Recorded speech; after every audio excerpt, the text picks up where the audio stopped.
I knew something was wrong the moment I saw the name Evo Tech Solutions slapped across the procurement file like a bloodstain no one wanted to clean. No tax ID, no listed employees, and their headquarters was a shuttered Payless shoe source in Dayton. But somehow, they were the primary subcontractor on a $42 million federal infrastructure build. I printed out the contract, highlighted the missing fields, and walked it straight to my manager's office, thinking naively that truth still mattered in this place. He barely looked up, just waved his hand and said, "Don't nitpick, Karen. You know how these contracts are, fast-tracked, that vendors cleared." Then he went back to whatever spreadsheet he was pretending to understand. I stood there with the file in my hand like it was radioactive. It felt like I'd just discovered a leaking barrel of sludge in a daycare sandbox and been told to trust the process. That was 5 years ago, before I realized that compliance in our office was just a PowerPoint slide for board meetings. That red flags weren't signals to stop, but decorations for the company's bonfire of due diligence. And before I understood that the founder, Greg Marsh, our beloved visionary, was less interested in staying legal than he was in staying adored. Anyway, I get it. You're busy. But if you're already sucked in, do me a solid, hit that like button, maybe subscribe too. 95% of folks who listen never do, but it really motivates the team. Plus, you'll want to see how this all burns down. Trust me, back to Evo Tech. That vendor wasn't just shady, they were a ghost. No tax filings, no W-9, no digital footprint besides a Wix website that still had lorem ipsum in the footer. I flagged it, filed a formal review request, and got a pat on the head in return. HR even suggested I take a restorative day to manage my stress. That's when I started printing everything. I bought a cheap safe from Home Depot, drilled it into the floor of my garage, and began my private archive. Not just copies of the worst files, but timestamps, access logs, names of who approved what when. I called it Sequence X at first as a joke, like some spy movie folder you stumble across with a soundtrack by Hans Zimmer and CIA operatives swarming a compound. But the joke started to wear off around year 2, when things got darker. Because Evo Tech wasn't a one-time fluke. It was the first breadcrumb on a trail that wound through dummy vendors, padded invoices, and expedited procurement partners with LLCs filed 3 weeks before contract award. I started noticing patterns: last-minute swaps right before submission, vendor names accidentally changed during edits, and approval stamps issued without timestamp reviews. Our internal review system, Complipro, was supposed to log every change, but when I checked one file's history, the entire log had been scrubbed. Gone. I asked our IT lead, Brett, about it. He chuckled like I'd asked him if clouds were made of marshmallows. "Karen, logs clear every quarter." "Space issues," he said, sipping his third Red Bull for the morning. "That's not in our protocol," I said. He leaned back in his chair, cracked his neck, and said, "Maybe update the protocol then." You ever feel like you're the only sober person at a drunk driving contest? By year 3, I'd stopped trusting anyone in the top 5 floors. The founder was busy pitching himself as a contract whisperer to Forbes. Our COO was too busy perfecting his spray tan to read a P&L. And our director of compliance, my own boss, spent more time tweaking his golf handicap than checking our procurement partners. It was all smoke, mirrors, and quarterly bonuses tied to volume, not accuracy. And me, I kept filing. I kept backing up. And I kept watching. Because deep down, I still believed someone would care. That maybe if I just gathered enough evidence, if I just documented the rot correctly, someone with a badge would finally knock on the door and ask, "Can you walk me through this?" So I waited. And the file grew. And then one day I saw a name I thought I'd buried years ago, and everything changed. It was a Tuesday, which meant nothing really, except that Tuesday was the day we were supposed to send our monthly compliance digest to the federal oversight portal. I'd spent 2 weeks assembling that thing. Contract flow audits, vendor cross-checks, procurement anomalies, whistleblower summaries, all wrapped in a tidy PDF labeled Cobalt Compliance July. It was the kind of report that, if anyone actually read it, would have stopped the presses. I uploaded it at 4:46 p.m., right before shutting down my terminal and heading home to reheat leftover lasagna and yell at my dishwasher. I even got the confirmation email, upload successful. Timestamp 4:47 p.m., it was done. It existed, it was proof, or so I thought. By morning it was gone, vanished, not just missing from the shared compliance drive, erased. No version history, no cache, no local copy on my machine, just a black hole where a hand grenade used to sit. I walked into my manager's office, Rick, a man whose leadership style could best be described as shrug-based. "Hey," I said, holding up the blank folder view on my tablet, "the July Cobalt Compliance Report is missing." He blinked, then sipped his lukewarm coffee like it had betrayed him personally. Probably got overwritten. Happens sometimes. File sync issues. Overwritten. Like the 26-page report just accidentally yeeted itself into the ether, and the system said, "Oops, my bad." "Rick," I said, "the audit digest is required by federal oversight. I submitted it at 4:46 yesterday. There's no overwrite log, just nothing." He leaned back, laced his fingers behind his head like a Gotham Cruise director, and smiled. "You're overthinking again. We're gonna be fine. No one reads those things anyway." And that's when I knew. Not suspected, knew. Someone deleted it on purpose. And they weren't even trying to hide the fact anymore. That's how you know rot's fully set in. And people stop bothering with excuses and just shrug you into silence, so I stopped talking. I stopped submitting, and I started checking the logs. The one thing the idiots hadn't figured out yet: every file deletion left a fingerprint. If you knew where to look, and if your clearance was high enough, you could pull the deep audit logs, not the ones they show you in the UI. I'm talking the buried system-level logs that record everything, including deletions, overrides, access attempts. I found the event. File: Cobalt Compliance July PDF deleted, 2:12 a.m. User: D. Elliott at CompanyCom, access level. Director: Daniel Elliott, Director of Operations. A man so allergic to accountability, he once blamed his assistant for filtering out the wrong vendor emails, even though she'd been on maternity leave for 3 months. I'd seen his name on procurement approvals that didn't line up, but now I had proof. He'd logged in at 2:12 a.m., accessed the file, and hard deleted it from the source drive. No archive, no flag, just vapor. I stared at the screen for a long time. The office was quiet. The fake ficus tree in the corner swayed from the A/C draft. My throat felt dry, not from fear, from rage. They weren't covering mistakes. They were engineering them. That was the night I bought the fireproof safe. I ordered it from an industrial supplier that catered to gun owners and doomsday preppers. Felt appropriate. I cleaned out the bottom of my linen closet, drilled the anchors into the concrete slab, and sealed my first set of off-site files into 2 waterproof folders, one marked Evo Tech and one labeled Cobalt Ghosts. Then I printed a third, just blank, labeled it Blackout. I didn't know what would go in there yet, but I could feel it coming. From then on, every time someone edited a vendor file, I saved the before and after. Every time someone changed contract language last minute, I pulled the diff logs and timestamped the IP. I bought a second USB key and clipped it to the inside of my purse. A third went into the lining of my work tote, right under the stitching. People started calling me paranoid. I started smiling more. That's the thing about being the compliance officer no one listens to. You get to be invisible. And when you're invisible, no one checks your printer queue. No one questions your off hours. No one notices when you quietly rename files with versions that don't sync to the cloud. They'd already decided I was harmless. I decided I'd let them think that, because if they were willing to kill a federal audit file, they'd be willing to do worse.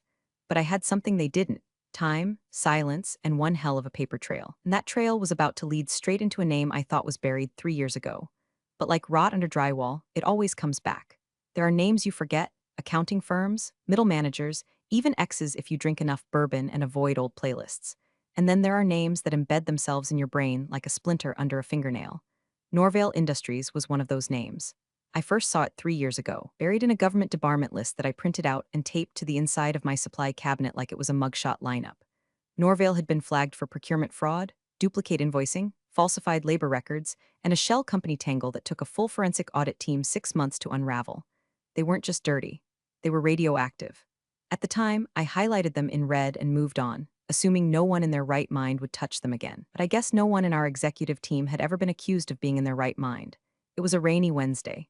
I remember because the building had that wet carpet stench, and the HVAC had gone full sauna mode. I was combing through a procurement update for an upcoming bid package, routine stuff, meant to be dry as toast. I almost skipped the last page, which had a single addendum C. Subcontractor revisions, note stapled sideways like an afterthought. That's when I saw it. Subcontractor, Norvale Industries LLC, filed under a fresh EIN. Same mailing address as the debarred entity. Different logo, but the same font, the same smug layout. Like a disguise a 5-year-old would wear, a mustache and a fake name written in crayon. My stomach did this slow, sinking dip. Like when you realize the noise under your car isn't a pothole, it's the axle giving up. Someone had swapped in Norvale under a last-minute contract amendment. Filed at 11:58 p.m. on a Friday night. The original vendor was scrubbed, the approval chain rerouted. The whole paper trail smelled like gas station sushi, hasty, suspicious, and destined to cause internal bleeding. I didn't speak, didn't even stand up. I just sat there, staring at the screen, letting the rage simmer into something sharp and clean. This wasn't negligence anymore. This was coordination, and whoever had done it wasn't even trying that hard to hide. I opened a fresh document. Title: Sequence X. Inside, a single table. 5 columns: date, contract, vendor, irregularity, source, evidence. I started with Norvale, added Evo Tech, then pulled up the cache of approvals I'd been saving for months, discrepancies in invoice dates, director overrides that didn't match meeting logs, vendor applications with metadata showing edits from internal IPs. It was like discovering you'd been living in a house with a cracked foundation and realizing someone had been chiseling at it from below. I added one more column, risk tier. Norvale got a triple red tag and I circled it. The weight of it all made my arms feel heavy. I minimized the file, took a breath, and unlocked my secondary terminal. This one wasn't monitored. It ran through a private VPN, bounced through 3 remote shells, and had a single purpose: connecting me to the people who actually gave a damn. I typed a secure message through an encrypted channel. The recipient was someone I hadn't spoken to in years. Karen D. Subject: flagged subcontractor possible violation message. Norvale Industries re-entered active contract. See attachment. Are they on your radar? I hit send. Didn't expect much. Maybe a canned auto-response, maybe radio silence. What I got was an instant ping, like a bullet ricocheting off metal. Agent R reply: we've been watching that name too, talk to me. My breath caught, not because I was scared, because I realized I wasn't alone. There was a rhythm to corporate decay. First came denial, that's not possible. Then dismissal, you're overreacting. Then disdain, why can't you just focus on your role? But now we were entering the phase where outside forces start taking an interest. Pulled up Sequence X again, started color coding based on frequency of contact. Norvale showed up in 3 overlapping contracts, all connected to Project Cobalt, all signed off within days of each other. One even had a placeholder signature from our CFO's executive assistant, who was out of the country when it was filed. I dug deeper. Norvale's registered agent had an address that matched a consulting firm our founder used for strategic partnerships. I pulled the incorporation records. The signature, a stylized M, just like the one Greg Marsh scrawled on bar napkins when he thought he was being clever. That night, I didn't sleep, not out of fear, out of focus. I started building a timeline, cross-referenced deleted files, mapped vendor swaps by date. Every time I found a ghost contract or a fake vendor, I added another row to Sequence X. The document grew, not wildly, just steadily, like ivy climbing the side of a condemned building. And I knew if I could see it, they could see it. The feds. The question wasn't if they were coming, it was when. And the next morning, Greg announced the company's largest contract yet, a federal infrastructure deal worth $180 million. Vendor list included Norvale Industries, front and center. It was like watching a drunk man light a match in a fireworks factory and ask, what's the worst that could happen? So I smiled, and I pressed send again. By the time August rolled around, I'd perfected the art of invisibility. I wore beige, I nodded more. I stopped correcting people when they mispronounced my name or accidentally left me off email chains. When the founder passed me in the hall and called me sweetheart, I smiled like a sedated flight attendant. They thought I'd given up. Good. I was done trying to be heard. I wasn't here to warn anyone anymore. I wasn't a compliance officer. I was a historian, an undertaker, a forensic pathologist documenting a slow-motion corporate autopsy. The shift was subtle. Instead of raising red flags, I logged them. I stopped emailing questions. I started screen recording approvals. Every override of protocol, saved. Every file deleted outside of working hours, logged. I had timestamps down to the millisecond. Vendor revisions, payment discrepancies, ghost signatures, all captured, archived, and synced to 3 separate encrypted drives. One local, one offsite, one cloud. If they wanted to bury anything, they'd have to take down half the internet. And the whole time I played the part. Quiet, agreeable, invisible. The kind of woman who smiled in meetings and brought cookies to morale events. The kind of woman you forgot was in the room until she handed you the summary you didn't realize she had. They thought I was harmless. What I was prepared. Sequence X had ballooned to 122 entries. Each one documented. Each one linked. By now it wasn't just a file, it was a weapon. If I dropped it in the right inbox, the entire board would be squirming under subpoena before they had time to rehearse their "this must be a misunderstanding" faces. And then came the final task. Rick knocked on the edge of my cube, clutching a packet like it was dipped in gold. Karen, he said, breathless with the kind of urgent optimism you only see in someone who's about to ruin their life and doesn't know it, we need you to prep the compliance paperwork for the Cobalt announcement. He handed it over like it was a gift. I took it like it was a corpse. Just make sure it's clean, he added, not quite making eye contact. We've got a press preview next week. Legal's not worried, but better safe than sorry. I nodded, smiled, of course. I had no idea that giving me that assignment was like handing a crime scene to the coroner and asking her to tidy up. I took the packet home. It was thick, hundreds of pages. Most of it boilerplate fluff, contract language, subcontractor declarations, vendor clearances, federal compliance disclosures. But the moment I flipped to the vendor list, I stopped cold. Norvale, Evotech, and 3 new LLCs I didn't recognize, but all traced back to the same P.O. box in Jacksonville. The same address linked to a former procurement officer who retired after a quiet ethics investigation 2 years ago. I started mapping every contract, every signature, every last-minute amendment. I made a timeline and overlaid it with Sequence X. The pattern was no longer suspicious, it was surgical, intentional, and worst of all, traceable. Each company had been swapped in using the same procedural loophole, Form 1427B, which allowed for emergency vendor substitutions during priority-level procurement cycles. Normally, that clause was used during disaster relief contracts. But Greg had discovered that if you flagged a contract as critical infrastructure support, the clause triggered automatically. They were using hurricane relief protocols to install fake subcontractors into federal highway projects. I printed the form, circled the clause, annotated it, fraud trigger point. Then I placed it into a red folder labeled Cobalt Spine, because this wasn't just one bad contract. This was the backbone of our most public-facing, most profitable deal. The one Greg had been hyping on investor calls for months. The one with live cameras coming in, one they were going to announce with cake and champagne. They wanted me to clean it up. What I did was copy every single detail, flag every anomaly, and forward a summary of the red flags anonymously to my federal contact with a subject line that simply read, "Pre-clearance audit?" He replied 10 minutes later, "Got it. Stay quiet. We're almost there. Almost there." I remember sitting back in my chair after reading that, looking at the strip lighting above my desk, listening to the dull hum of a printer spitting out another illusion of legitimacy down the hall.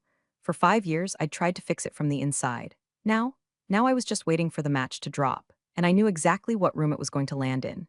Greg loved theatrics. He strutted into the leadership meeting with the same swagger he used at investor briefings, like a man who just talked the devil into a payment plan.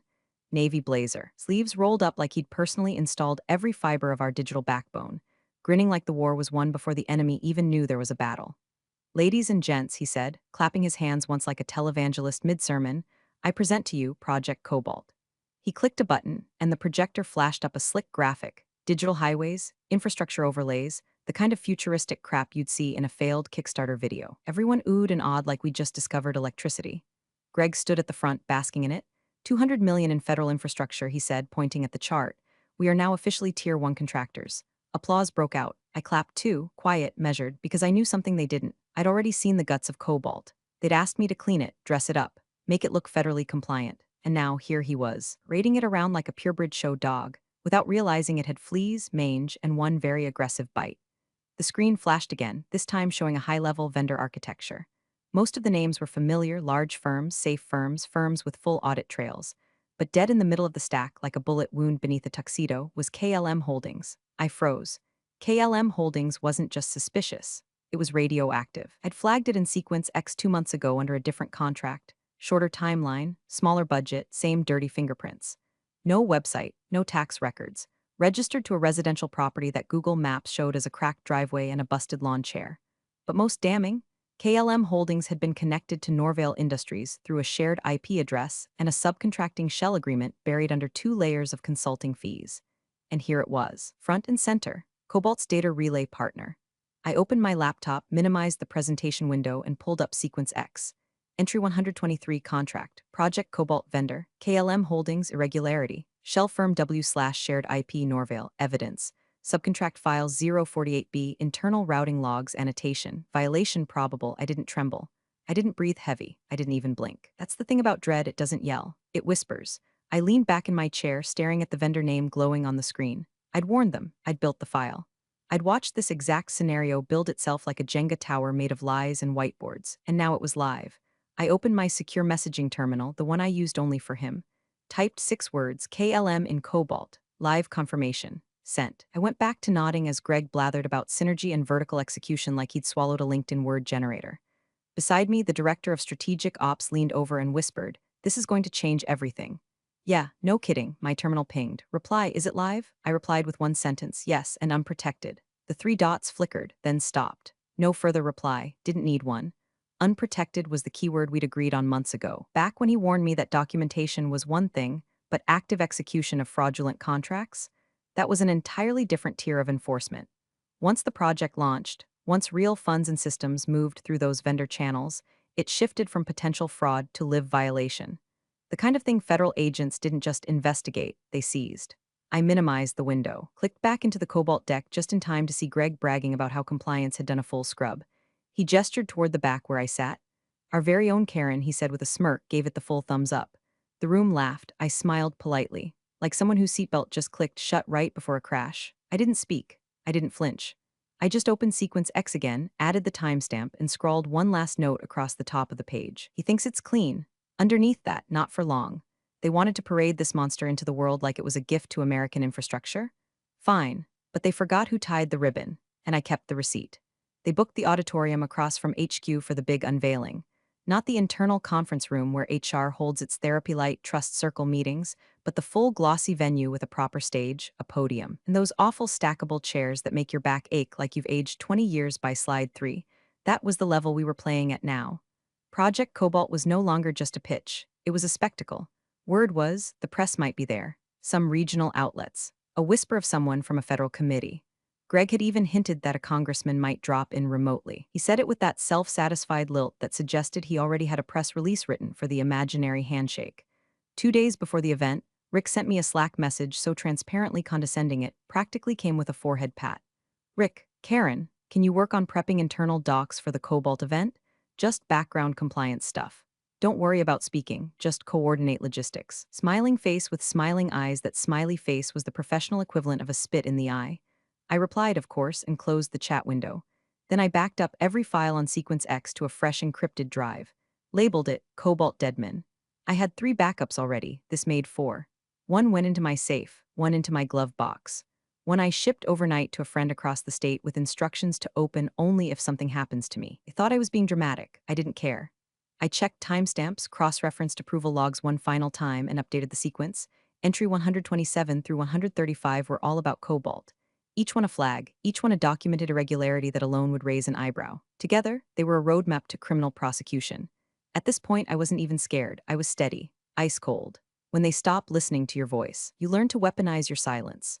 On the morning of the all-hands, I got in early. Not early like Greg, who strutted in late to maximize attention. I mean early, 7:12 a.m., coffee in hand, wearing my invisible uniform, gray slacks, cream sweater, hair tied back like I was prepping a lecture on tax reform. No flair, no threat. I had the external drive tucked into the inner lining of my laptop bag under the pen pouch. I taped a business card with my lawyer's number to the outside, just in case. Redundant? Maybe, but I didn't come this far to trust chance. The AV team was already setting up. Big screen, light cues, wireless mics. Greg liked a big stage and a hot mic. He was pacing in the front row, rehearsing his lines to no one in particular. We didn't just bid for Cobalt, we earned it. We didn't just meet compliance standards, we set them. He threw in pauses for applause that hadn't happened yet. The room started to fill. Department heads, team leads, 2 of the VPs who hadn't spoken to me in over a year unless something needed to be signed and sanitized. I sat 3 rows from the back, far right, the seat closest to the exit, just in case. My phone buzzed once. A message from an unlisted number, standing by, that was all it said. No name, no context, but I knew exactly who it was. The contact, the one person outside the company who actually understood what was about to go down, and what it would mean. Greg climbed onto the stage around 8:55, still smoothing his sleeves. The projector flicked on. First slide, Project Cobalt Federal Innovation for Tomorrow. He tapped the mic, smiled wide, and began, "Good morning, everyone. Today marks the future." I glanced down at my laptop, already open on my knees, fingers hovering over the secured messaging app. Not yet, soon. I closed my eyes for one breath, one moment. In then out. When I opened them, I wasn't a compliance officer anymore. I was the fuse, and Greg was about to light the wrong match. Greg was mid-pitch when it happened. The big crescendo slide behind him read restoring America's backbone like we were single-handedly rebarring the nation's soul. He was 3 metaphors deep into a speech clearly written by someone who thought acronyms were emotional currency. COBLT, contracting, optimization, build-out, alignment, leadership, transformation, he said like he'd just discovered fire and wanted everyone to know he'd filed a patent. I raised my hand. Not fast, not disruptive. Just slow, steady, like someone with a clarifying question at a book club meeting. I knew it would catch him off guard. I never spoke at these things. Greg paused, squinted into the crowd like he wasn't sure if I was real. "Yes, Karen," he said, tilting his head like a game show host who knew the answer but was humoring the contestant anyway. "Regarding KLM Holdings," I said, voice clear, no quiver, "can you confirm that their reinstatement was officially vetted through the Federal Subcontractor Clearinghouse?" Silence. You could feel it. Like a soundproof wall suddenly dropped in the middle of the room. No shuffling papers. No throat clears, just quiet. Greg blinked, that fake, slow blink he did when someone asked a question he didn't like but didn't yet know how to crush. Then he chuckled, not kindly, not nervously, just enough to let you know a punchline was coming and you were its target. He leaned into the mic, smiled wide. "Sweetheart," he said, "stick to the paperwork. Let the men handle business." The room erupted in laughter. Not everyone, sure, but enough. A dozen voices, maybe more, a snort from someone in finance, a full belly laugh from marketing. Someone near the front whispered, "Savage like this was a roast and not a $200 million federal contract built on fraud." I didn't laugh. I didn't flinch. I just blinked once and said quietly, "Thank you," before lowering my hand and opening my laptop. I moved with purpose, each keystroke landing like a countdown. Clicked the secure comms icon. Logged in through my triple-layer VPN chain. Accessed the channel labeled Vermilion Contingency. Typed 2 words, proceed now. Sent, nothing flashy, no alarms, no gasps, just a blinking cursor and a clock ticking in my chest like a metronome made of ice. I closed the lid, looked back at Greg. He was back to his script, smirking through buzzwords like transformational compliance and integrity-forward execution. The words landed flat now. Dead things with plastic smiles. Because the moment he said it, the moment he used that line, he'd crossed the last threshold.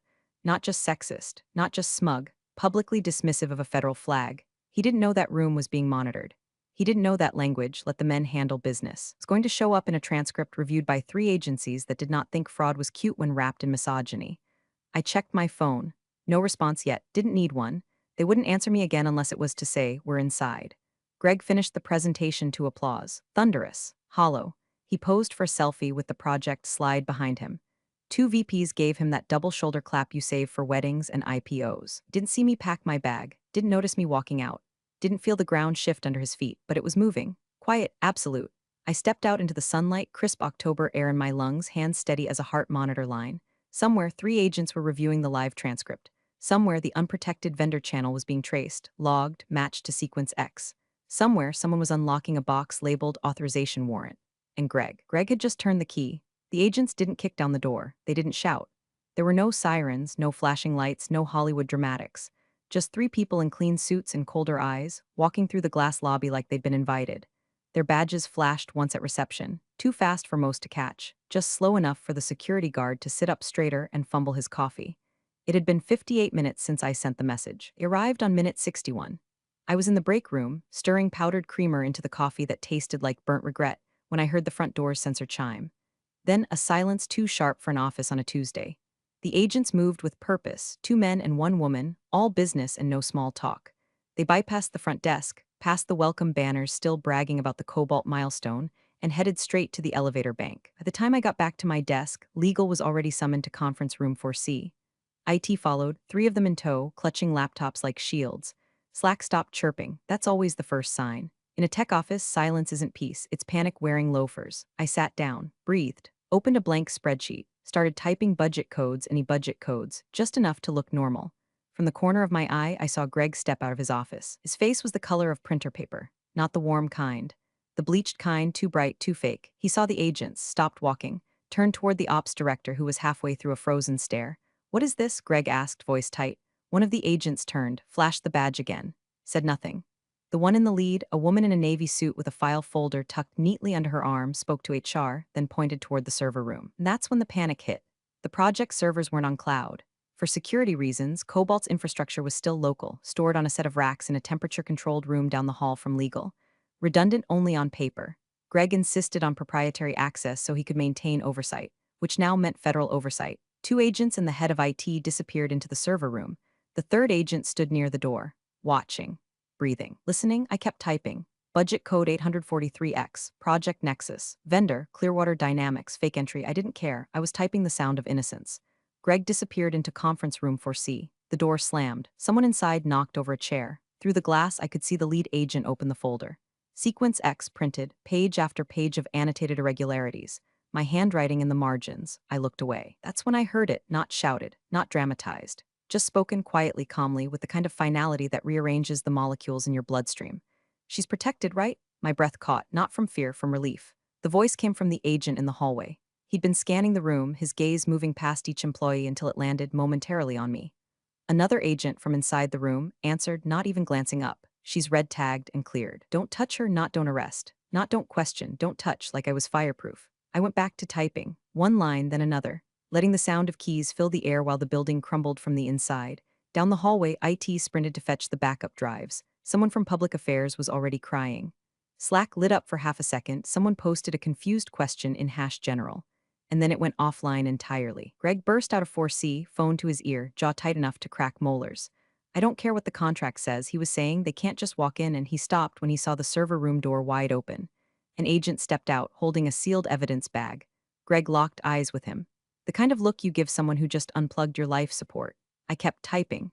Somewhere in the building, someone printed a list of access credentials. Somewhere. Legal was deleting Slack history they didn't know was already mirrored.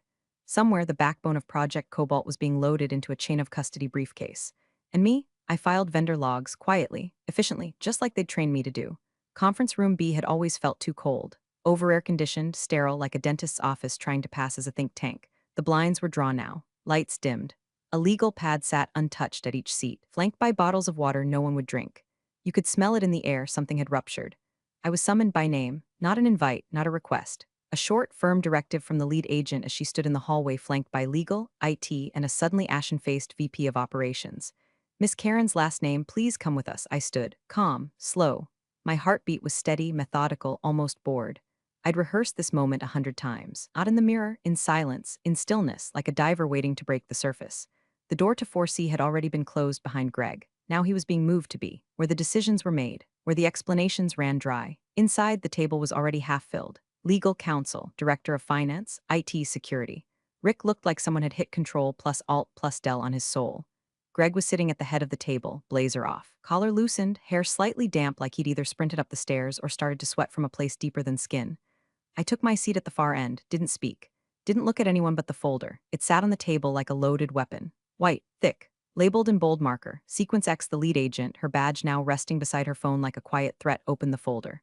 Inside, tables, charts, handwritten annotations, email printouts, metadata logs, access timestamp screenshots. Audit trails matched to deleted files. One photo showed a whiteboard with contract routing arrows. Another showed a Slack exchange between Greg and a procurement lead, joking about speedrunning the compliance checklist. Every page told a story, and every story pointed in one direction. She slid the folder across the table, stopping just short of Greg. This sequence of documented irregularities, she said, her voice measured, created by Miss Karen's last name, matches the pattern of active fraud currently under federal investigation. Greg didn't move at first, didn't blink, just stared at the folder like it had grown teeth. His lips parted slightly, like his mouth was searching for a phrase, but his brain had already left the building. Finally, he looked at me, really looked. All the swagger was gone, no marketing polish, no visionary gleam, just a man cornered by the receipts he thought would never be printed. You, he started, voice low, you did this? I didn't gloat, didn't monologue, just smiled, small, clean, like a closing signature. You asked me to stick to the paperwork, I said. I did, that was it. No music swelled, no applause came, just silence, thick as wet cement. A second agent stood, stepped outside, and waved. Moments later, two more entered, carrying sealed evidence boxes and a mobile drive enclosure. A third rolled in a printer log, not digital, paper, old school, the kind no one thinks to check. Greg looked at the pages again, eyes darting like he could somehow will the ink to rearrange. He looked smaller now, not just physically. Diminished. A man seeing, for the first time, the consequence of believing his empire was bulletproof just because he built it on invisible ink. Legal leaned over and whispered something to him. He didn't respond, didn't even hear her. I stood. No one stopped me, not the agents, not legal, not Greg. I walked out of the room, down the hall, past the reception desk that still had a bowl of mints and a fake orchid someone forgot to dust. Out into the autumn air, brisk and unapologetic. I didn't cry. I didn't smile. I just breathed. Slow, deep, full, somewhere behind me. Greg was learning what a compliance trigger felt like in real time. Somewhere, Sequence X was being dissected by federal attorneys with no patience for buzzwords. And somewhere, someone was opening a file and muttering. This started with one woman who wouldn't shut up about paperwork. Cut to black. Thanks for watching, you cubicle warriors. Hit that subscribe button. Unless you're my old boss, then you're on your own.